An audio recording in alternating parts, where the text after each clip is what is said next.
Newcastle United take a point against Wolves at the weekend in their first of 3 games this week, as they also play Liverpool tomorrow night and Crystal Palace at the weekend. And we could well play those games without Bruno, Maxi and Wilson due to injury. Eddie Howe has spoken on whether Hijack will be available for those games, and he has also spoken on what he hopes to achieve in the final 2 days of the summer transfer window. Yes guys, how's it going? Welcome back to Toon Tuesdays, your weekly roundup of Newcastle United news. This is the video I do every week where we go through everything Newcastle United, and there has been so much going on in the last week. And now, with just 2 days left of the transfer window, we have got a lot to get through. But before we do, I know loads of you guys watch Toon Tuesdays every week, but still have not hit that big red subscribe button. So if that's you, please do. It really helps the channel, it really helps me, and it means you guys don't miss any future videos. And as I say, with 2 days left of the window, I expect there'll be plenty more videos in the next few days, and then I'll be here all season. I'll be at all the games, or as many as I can get to, and I'm hoping it's going to be a good one. Let's start off by talking about the game against Wolves at the weekend, when Newcastle brought home a point from the Molineux, which I think was a good point, to be honest. I think generally in the Premier League, away from home, a point is normally a good result. And considering it took us 90 minutes to put the ball in the back of the net, St. Max, arriving late on the edge of the area, scores an absolute wonder goal. Never mind goal of the month, goal of the season, goal of the decade. It was a fantastic strike. In fairness, their goal was pretty good as well. 2 good goals on the day. And considering we were without our star midfielder Bruno, our star striker Callum Wilson, our record transfer player Hijack was also unavailable, I thought we did alright. And Eddie Howe has spoken today in the press conference about those injuries, and it looks like we will be without those players going into the game against Liverpool. Eddie Howe said that Bruno came on late in the Tranmere game and felt a small knock in the hamstring area. Callum Wilson is obviously recovering from a hamstring problem, and to add to that, it's understood that Maxi has also came off after the Wolves game with a hamstring problem as well. Eddie Howe was actually asked as to whether he believes it's coincidence that all 3 players have suffered a hamstring injury. He said that he has looked into it, they are talking about it, but that because Newcastle are pushing so hard and working the players so hard and are what looks to be, one of the fittest teams in the league right now, these are problems that we are going to have, which isn't great to hear. But Eddie Howe was quite firm and said that that is the way we want to play football, and I can't agree more. He has pushed the players hard this pre-season. We talked so much about how unfit we were last season. We are the opposite this season. You know what? Wolves were flagging at the end of that game. We looked like we could have gone on and won it. And had we, it would have been down to the fantastic effort on the training pitch to get these players fit. Now, unfortunately, when you push players hard and when you have 3 games in a week like we do this week, there is going to be some trouble there. So it's not great to hear. Speaking of injuries, Crafty suffered an ACL injury, which has put him out for around 9 months now. Eddie Howe has said that he doesn't expect to try and strengthen that area of the pitch, but a couple of links coming out may say different on that. And while we're on, he also spoke about Hijack and whether he will be available for tomorrow night's game. Now, it's understood that his work permit wasn't put through in time for the Wolves game. Eddie Howe says he doesn't know. And to be honest, he was holding his cards pretty close to his chest with regard to the injuries as well. Now, it's understood that Callum Wilson is pretty much on the verge of returning, and with regard to Maxi and Bruno, said that they've picked up a small knock but nothing serious. It could well be that some of these players are available for tomorrow, including Hijack, but Eddie Howe doesn't want to say it quite yet. So really, we are waiting for the lineup tomorrow to see who is going to be available. And then we also play Crystal Palace this Saturday, 3 o'clock at St James's Park. So lots of games going on. Hopefully we might have 1 or 2 players in the door before we play Crystal Palace on Saturday. Sean Longstaff made his 100th appearance for Newcastle at the weekend against Wolves, so big up Sean Longstaff. I'm really hoping he can have a good season for us this season. Him, Anderson, need to have good seasons, because when Bruno or Joe Linton or Willock is unable to play, or as we know, Shelvey has a long-term injury, we need these guys to step up and play well. So I was happy to see him get his 100th appearance, and just to add, he posted it on social media, and the responses from some of the players on there were fantastic. It's great to see the camaraderie that Eddie Howe has created within this squad.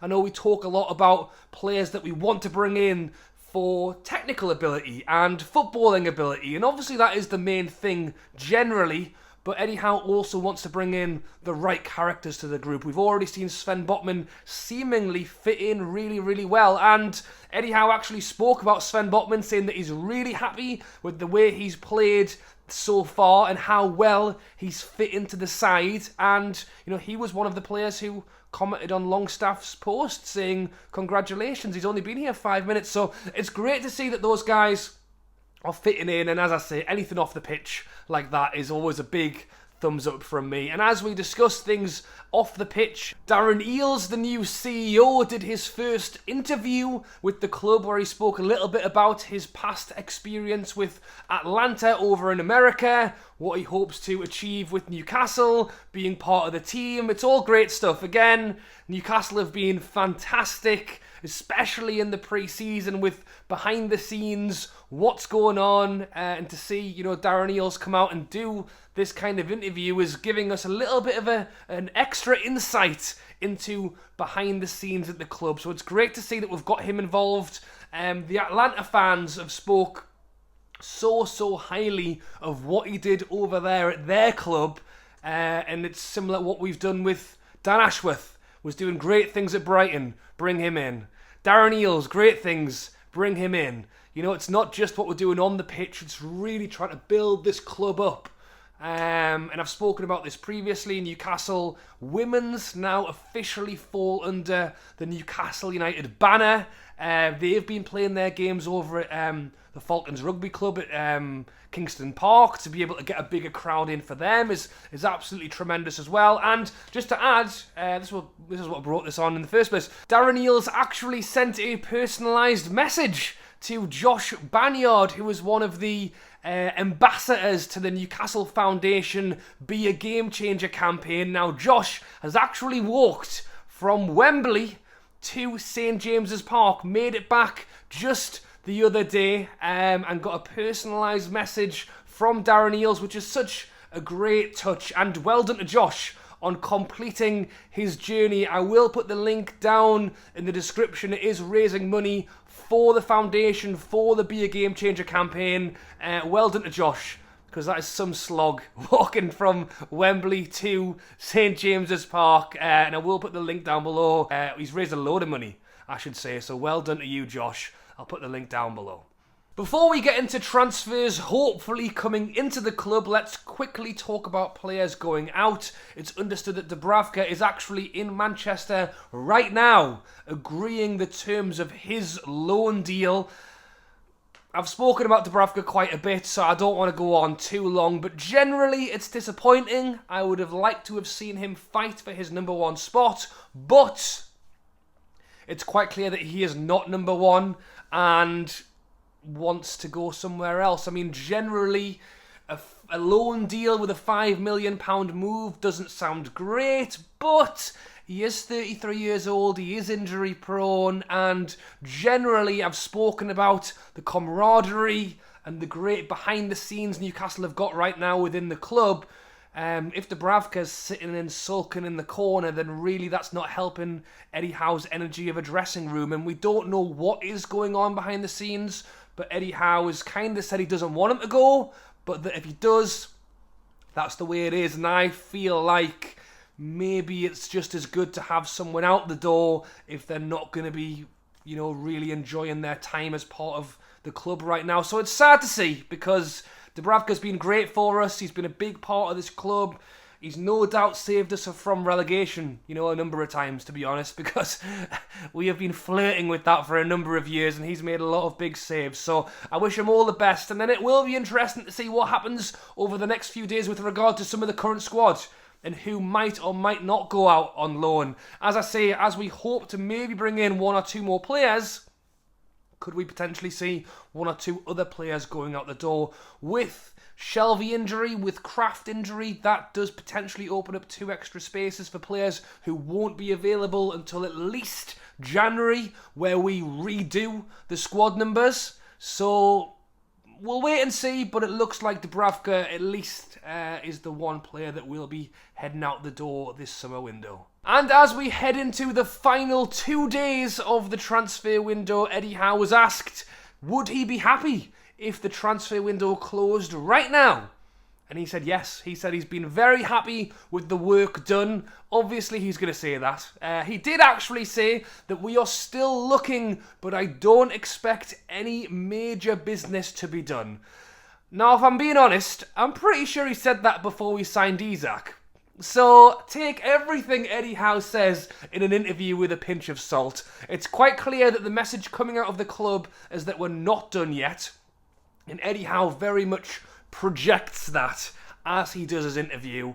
Again, saying, we are still looking, but I don't expect any major business to be done. Now, there is still loads of links and reports coming out right now, and most of which, to be fair, is still revolved around the loans market. Now, I would not be surprised to see Newcastle really try and utilise that market. As I've said, Newcastle went out and spent the big money, the big bucks on Alexander Isak. Now, would I be surprised if we suddenly turned around and spent another 50 million on Alvarez?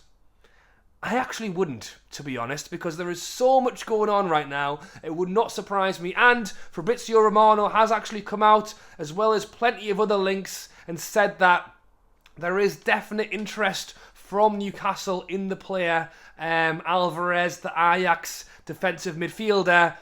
But I just think with 2 days left, Ajax don't need to sell him. There is going to be so much to do with that one. Who knows?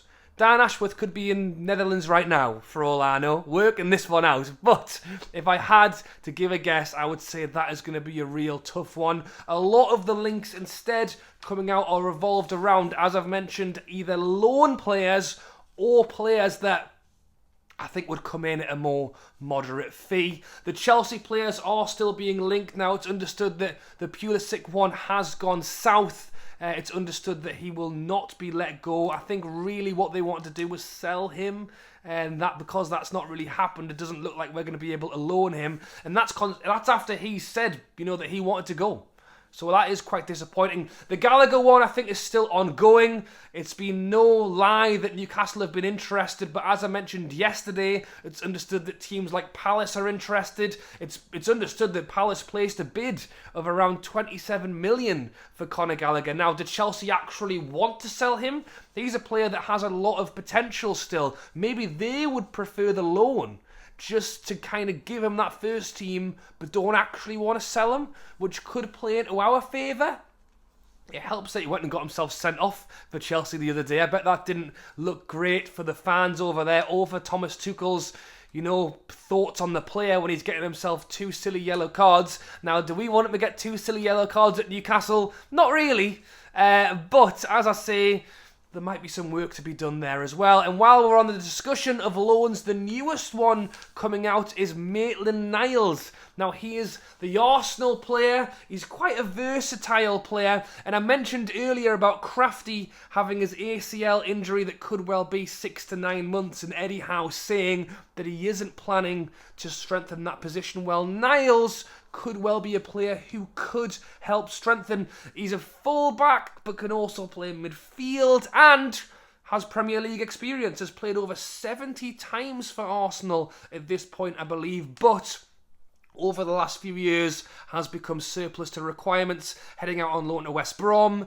and then most recently was over in Italy on loan for the second half of last season.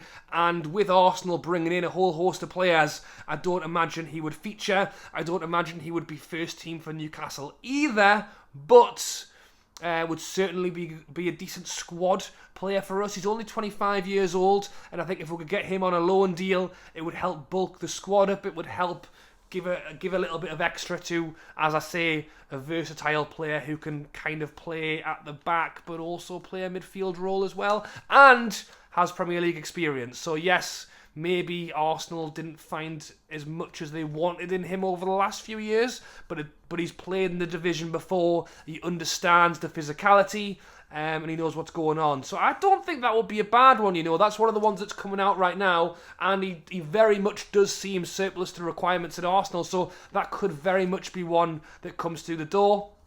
Another one that we're being linked with, and this one looks like a more permanent deal, is Dendoncker from Wolves. Now, let me know your thoughts on this one down below. It's understood that Everton are going in for him. He is a defensive midfielder, can play defender as well, but really at Wolves was more of that holding midfield role, and is a position that we could potentially do with strengthening with Shelvey being out. I think generally at this point, with 2 days to go, I think we're still working hard. I think we're still looking at options, but generally we're as much as looking at players who are available.